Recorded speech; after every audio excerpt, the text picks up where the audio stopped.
Bismillahirrahmanirrahim. Alhamdulillahi rabbil alamin.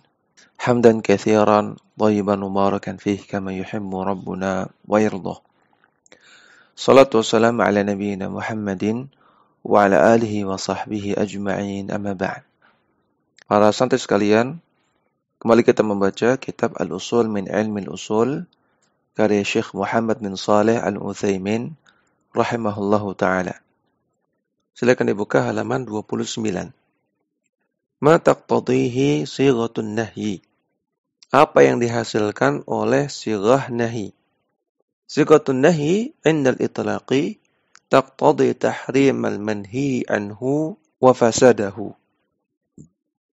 Sighah nahi atau larangan dalam kondisi mutlak, artinya dalam kondisi tidak ada keterangan lain, tidak ada dalil lain.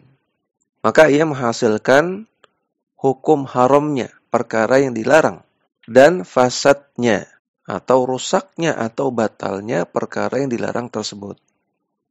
Maka sighatun nahyi hukum asalnya menghasilkan hukum haram dan batal. Faminal adillati ala annaha taqtadi at-tahrima. Di antara dalil yang menunjukkan bahwasanya sighatun nahyi atau larangan itu menghasilkan hukum haram. Yaitu qauluhu ta'ala, firman Allah Ta'ala, wa ma ataakumur rasulu fakhudhuhu wa ma nahakum anhu fantahu. Allah Ta'ala berfirman, apa yang dibawa oleh Rasul kepada kalian, maka ambillah, kerjakanlah, laksanakanlah. Dan apa yang dilarang oleh Rasul terhadap kalian, maka hentikanlah, tinggalkanlah. Surat Al-Hasyr ayat ke-7. Fal-amru bil-intihai amma naha anhu yaqtadi wujubal intihai. Adanya perintah dalam ayat ini untuk berhenti dari perkara-perkara yang Nabi larang. Ini menghasilkan hukum wajib untuk berhenti. Karena amr itu menghasilkan hukum wajib. Ada amr untuk berhenti, maka hasilnya wajib untuk berhenti. Berhenti dari perkara-perkara yang Nabi larang. Min lazimi dzalika tahrimul fi'li. Maka konsekuensinya, kalau kita disuruh untuk berhenti dari perkara yang Nabi larang, konsekuensinya perkara tersebut hukumnya haram. Wa minal adillati ala annahu yaqtadi al-fasada. Di antara dalil yang menunjukkan bahwasanya sighatun nahyi atau larangan menghasilkan hukum batal. Qauluhu sallallahu alaihi wasallam, sabda Nabi sallallahu alaihi wasallam, man amila amalan laisa alaihi amruna fahuwa raddun.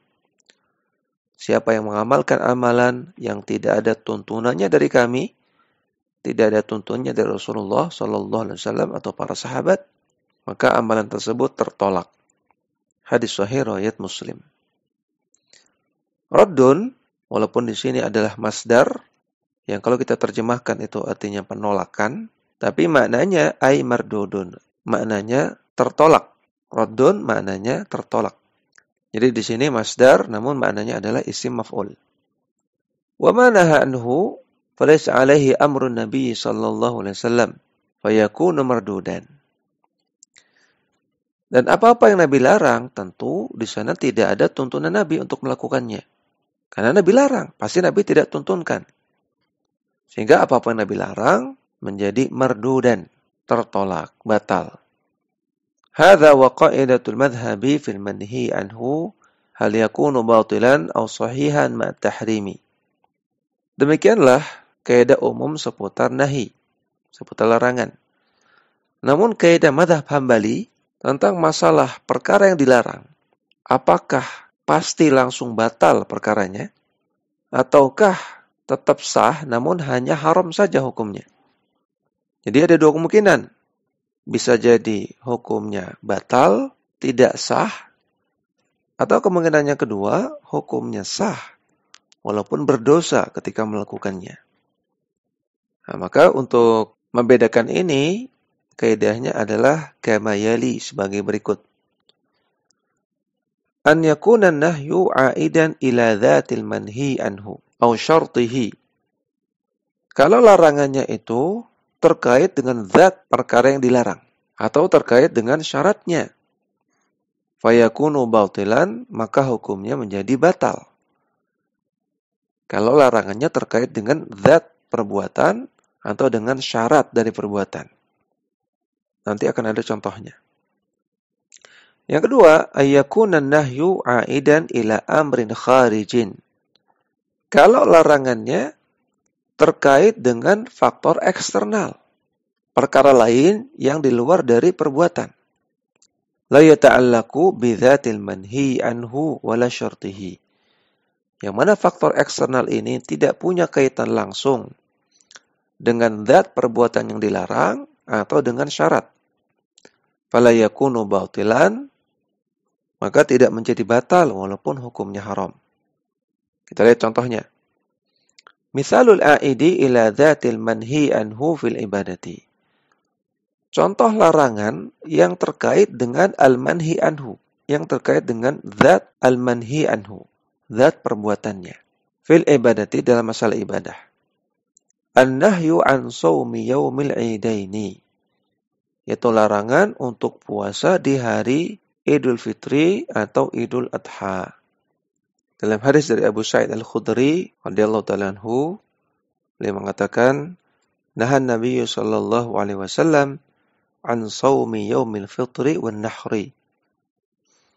Nabi sallallahu alaihi wasallam melarang puasa di hari Idul Fitri atau di hari Idul Adha. Hadis Bukhari Muslim. Maka perhatikan, di sini larangannya terkait dengan zat perbuatannya. Perbuatan puasa di hari raya. Maka puasa di hari raya hukumnya fasad, hukumnya batal. Selain haram juga batal. Karena larangannya terkait dengan zat perbuatan. Wa mithalul aidi ila dzatihi fil muamalati. Contoh larangan yang terkait dengan zat perbuatan dalam bab muamalah. An-nahyu 'anil bai'i ba'da nida'il jumu'ati ats-tsani. Larangan untuk melakukan jual beli setelah azan yang kedua. Kalau azannya 2 kali. Mimman talzamuhu al-jum'atu. Bagi orang yang wajib baginya melaksanakan sholat Jumat. Allah Ta'ala katakan, wadharul bai', tinggalkan jual beli. Maka ini larangan. Dan larangannya terkait pada zat perbuatan jual beli. Sehingga jual beli setelah azan kedua di hari Jumat, hukumnya fasad, batal, tidak sah.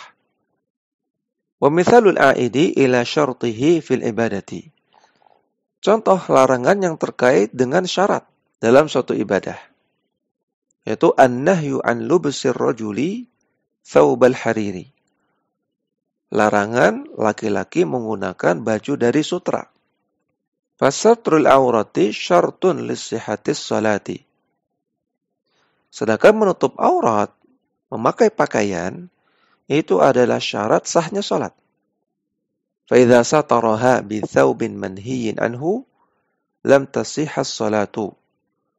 Maka kalau seseorang menutup auratnya dengan pakaian yang terlarang, contohnya pakaian dari sutra, maka tidak sah salatnya. Li'audin nahyi ila syartiha. Karena larangannya itu terkait dengan syarat sah salat. Wa mithalul a'idi ila syartihi fil muamalati. Kemudian contoh larangan yang terkait dengan syarat dari perbuatan dalam bab muamalah. Yaitu an-nahyu an bai'il hamli. Yaitu larangan menjual atau membeli hewan yang masih ada dalam kandungan. Belum dilahirkan oleh induknya. Fal ilmu bil mabi'i syartun li sihhatil bai'i.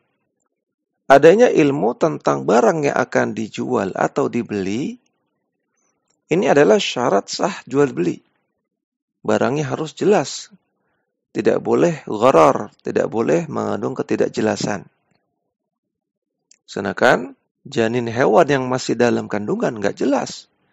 Bisa jadi nanti akan keguguran, bisa jadi lahir tapi cacat, bisa jadi lahir tapi kecil atau yang lainnya. Nggak jelas. Fa idza ba'al hamla lam yasihhal bai'u.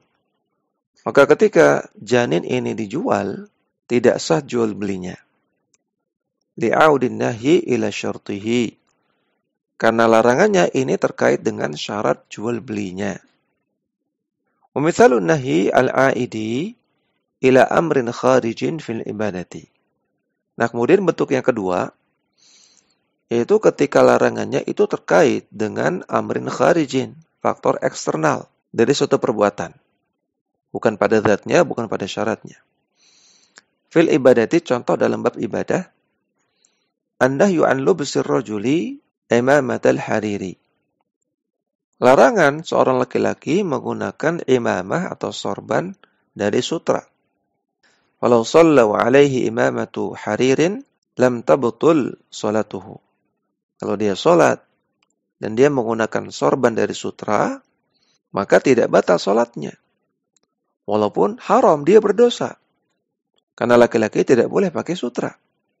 Tapi sholatnya tidak batal. Kenapa? Li'anna nahya la ya'udu ila dhatis sholati wala syartiha. Karena perkara yang terlarangnya ini tidak terkait dengan zat sholat, dengan perbuatan sholat. Karena larangannya kan pada sutranya. Maka di luar dari perbuatan sholatnya. Dan juga tidak terkait dengan syarat sholat. Karena imamah ini bukan untuk nutup aurat, tapi sekedar hiasan. Yang digunakan untuk nutup aurat bajunya. Nah, maka tidak membatalkan sholat walaupun hukumnya haram. Wa mithalul aidi ila amrin kharijin fil muamalati. Contoh larangan yang terkait dengan perkara eksternal, faktor eksternal dalam bab muamalah. An-nahyu 'anil ghishi. Larangan berbuat curang. Nabi bersabda, "Man ghasyana falaysa minna." Siapa yang berbuat curang kepada kami, kepada kaum muslimin, maka bukan golongan kami. Hadis sahih riwayat Muslim. Kalau ba'a syai'an ma'al ghishi lam yabtulil bai'u. Kalau seseorang menjual suatu barang dan cara menjualnya curang, maka jual belinya tidak menjadi batal. Walaupun dia berdosa, walaupun haram hukumnya.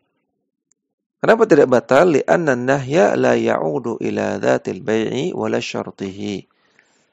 Karena larangan untuk curang ini tidak terkait dengan zat perbuatan jual beli dan juga tidak terkait dengan syarat jual beli. Wa qad yakhruju an-nahyu 'anit tahrimi ila ma'anin ukhra. Dan terkadang larangan atau sighatun nahyi itu tidak menghasilkan hukum haram, namun menghasilkan hukum-hukum yang lain. Lidalilin yaqtadi dzalika, karena ada dalil lain yang mengharuskan untuk menghasilkan hukum yang lain, bukan haram. Faminha di antaranya al-karahatu, menghasilkan hukum makruh. Larangan menghasilkan hukum makruh, tidak haram. Wa mathalu lidzalika biqaulihi sallallahu alaihi wasallam. Para ulama memberikan contoh biasanya dengan sabda Nabi sallallahu alaihi wasallam, la yamassanna ahadukum dzakarahu biyaminihi wa huwa yabulu. Tidak boleh seseorang menyentuh zakarnya, menyentuh kemaluannya dengan tangan kanannya ketika dia sedang buang air kecil. Hadis sahih Bukhari Muslim. Faqad qala al-jumhur ulama mengatakan, inna nahya huna lil karahati. Larangan yang ada dalam hadis ini menghasilkan hukum makruh. Perhatikan di atas ada larangan la yamassanna. Janganlah kalian menyentuh. Ada la nahyah di sini. Ketemu dengan fi'il mudhari. Maka ini nahi. Tapi tidak menghasilkan hukum haram. Menghasilkan hukum makruh. Kenapa? Li'anna dzakara bid'atun minal insani. Karena dalam hadis yang lain, Nabi mengatakan bahwasanya zakar atau kemaluan itu hanya salah satu bagian tubuh seseorang. Dalam hadis riwayat An-Nasa'i, ada seorang sahabat bertanya, "Ya Rasulullah, ayatawaddau ahaduna idza massa dzakarahu fis salati?"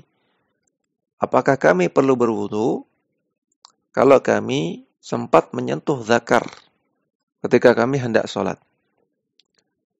Qala hal huwa illa minka aw bid'atun minka. Maka Nabi bersabda, bukankah zakarmu itu sekedar bagian tubuh darimu? sekedar salah satu bagian tubuhmu. Hadis ini sahih, disahihkan oleh Syekh Al-Albani. Maka ada dalil lain yang menunjukkan bahwasanya tidak sampai batal atau haram.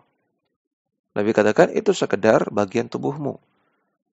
Sebagaimana kamu boleh megang tanganmu, megang kepalamu, megang kakimu, maka juga boleh memegang zakarmu. Wal hikmatu minan nahyi tanzihul yamini.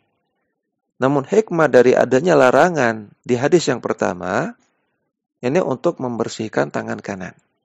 Kalau tangan kanannya menyentuh zakar, dikhawatirkan kotor. Nah, ini contoh larangan tapi tidak menghasilkan hukum haram, namun menghasilkan hukum makruh. Yang kedua, al-irsyadu, menghasilkan bimbingan. Maksudnya bimbingan dari Rasulullah SAW untuk meninggalkan yang kurang baik dan mengambil yang lebih baik. Mithlu qawlihi sallallahu alaihi wasallam li Mu'adzin. Sebagaimana sabda Nabi sallallahu alaihi wasallam kepada Mu'adz bin Jabal. La tada'anna an taqula dubura kulli salatin. Wahai Mu'adz, jangan sampai engkau meninggalkan untuk mengucapkan doa berikut ini setiap selesai salat. Yaitu doa Allahumma a'inni ala dzikrika wa syukrika wa husni ibadatika. Ya Allah, tolonglah aku untuk senantiasa bisa berzikir kepadamu dan untuk senantiasa bisa bersyukur kepadamu dan untuk senantiasa bisa beribadah dengan baik kepadamu. Hadis riwayat Imam Ahmad, Abu Dawud, An-Nasa'i, dan hadis ini disahihkan oleh Al-Imam An-Nawawi. Perhatikan di sini ada la tada'anna. Jangan engkau tinggalkan. Apakah berarti haram ketika tidak baca doa ini setelah selesai sholat? Jawabannya tidak. Namun ini sekedar bimbingan untuk jangan sampai meninggalkan doa ini dan bimbingan kepada perkara yang lebih baik, yang lebih bagus, yaitu membaca doa ini.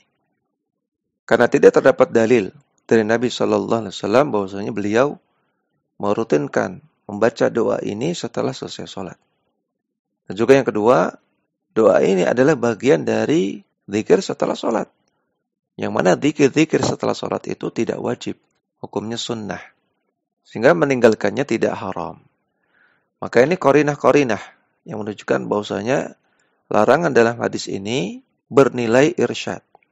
Bimbingan, bukan pengharaman.